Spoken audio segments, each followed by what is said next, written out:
Assalamualaikum warahmatullahi wabarakatuh. Saya Riza Isidofara. Saya di sini akan menjelaskan sebuah buku dari Amitav Acharya yang berjudul Kernel Studies in Political Economy. Di sini saya akan menjelaskan pada bab ke-7, yaitu berjudul Constructing One Southeast Asia.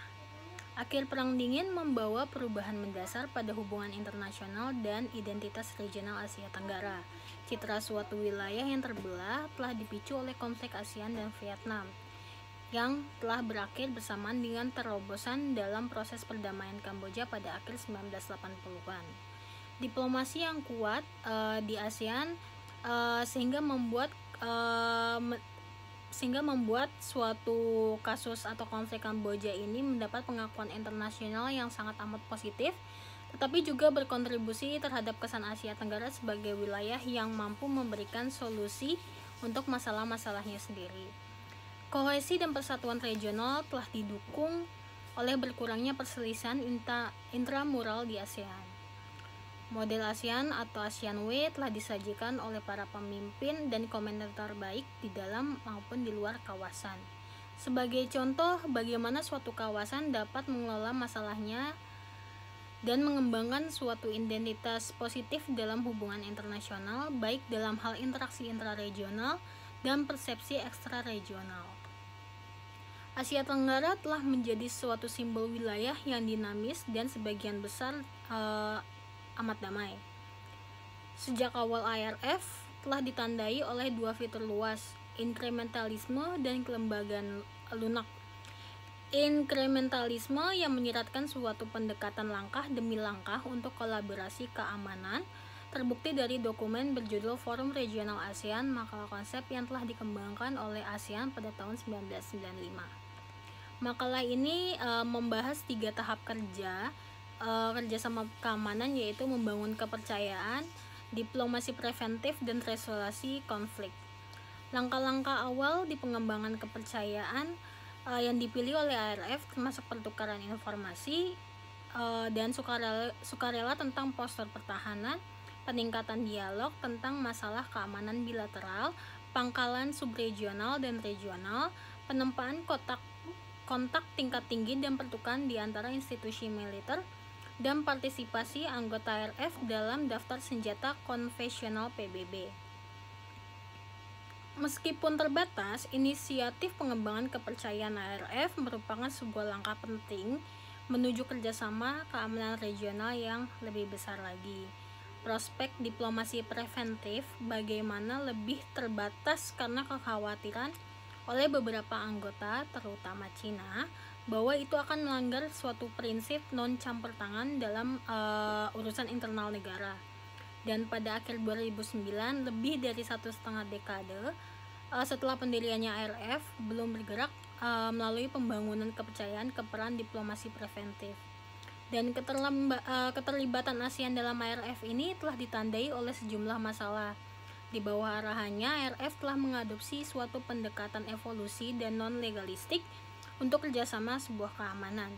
Kritik terhadap ARF berpendapat bahwa ARF pada dasarnya akan tetap menjadi suatu bincang-bincang dan bukan instrumen aksi kolektif dan konflik regional.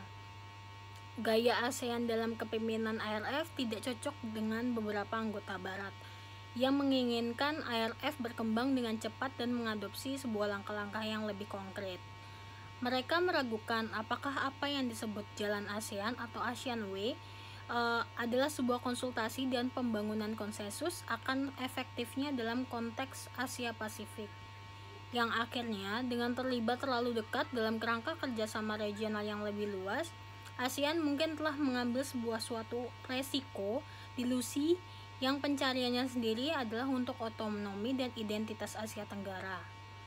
Peran kepemimpinan dalam ARF menantang konsepsi Asia Tenggara sebagai wilayah keamanan yang cukup berbeda.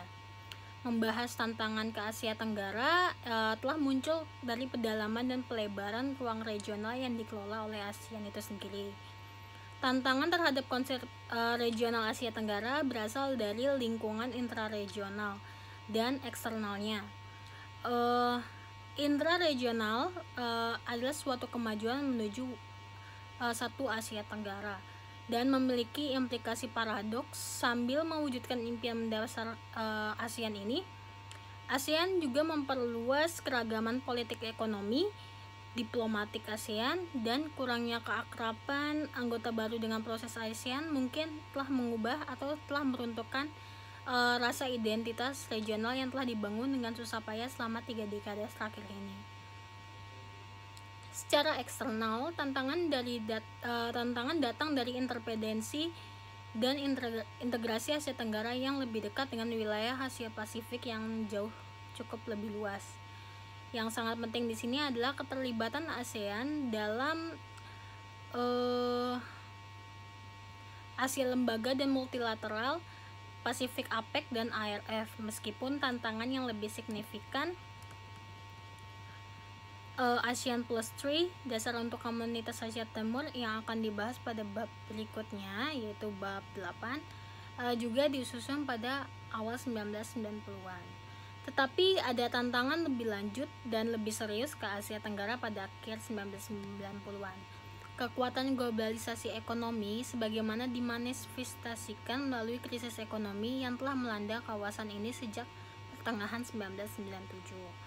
Juga telah menyingkap ketergantungan yang genting dari negara-negara Asia Tenggara pada kekuatan-kekuatan eksternal dan mempertanyakan aspirasi yang mereka nyatakan terhadap otonomi daerah bersama-sama, sebagaimana akan dibahas dalam bab ini, yang mengakibatkan perkembangan dan menciptakan suatu tekanan pada persatuan dan identitas regional Asia Tenggara.